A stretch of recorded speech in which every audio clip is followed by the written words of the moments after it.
महाकुंभ 2025, जो कि भारत के सबसे बड़े धार्मिक आयोजन के रूप में चर्चित है। वहीं दूसरी ओर इस महाकुंभ में गंगा जमुनी तहजीब और हिंदू मुस्लिम भाईचारे की कई दिल छूने वाली कहानियां भी सामने आई है। आदाब, आप देख रहे हैं आवाज द वॉइस और मैं हूं आपके साथ अमीना माजिद। महाकुंभ में इन दिनों कई ऐसी घटनाएं हो रही हैं जो ये दिखाती हैं कि धर्म और जाति की सीमाएं इंसानियत के बीच कोई मायने नहीं रखती।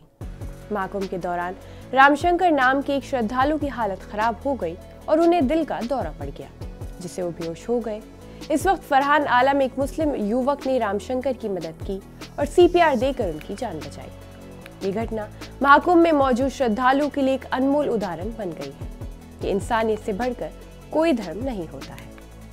फरहान की इस मदद ने साबित कर दिया कि भाईचारा सिर्फ शब्दों तक सीमित नहीं होता, बल्कि असलियत में भी होता है। अगली कहानी है कफीलुर रहमान की। महाकुंभ के दौरान कफीलुर रहमान ने एक और दिल को छूने वाली कहानी सोशल मीडिया पर शेयर की। इस वीडियो में एक मुस्लिम व्यक्ति जो दाढ़ी और टोपी पहने हुए था, महाकुंभ में आए श्रद्धालुओं को खाना पीने का सामान बांटते हुए नजर आए।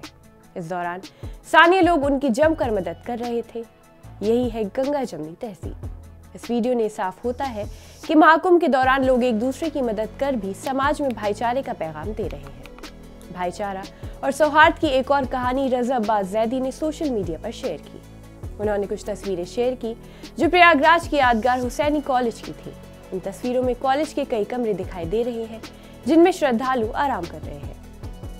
इन तस्वीरों को शेयर करते हुए रज़ा अब्बास ज़ैदी ने बताया कि महाकुंभ में श्रद्धालुओं के ठहरने का इंतजाम किया गया है ताकि वो शांति से अपने तीर्थ यात्रा को पूरा कर सके।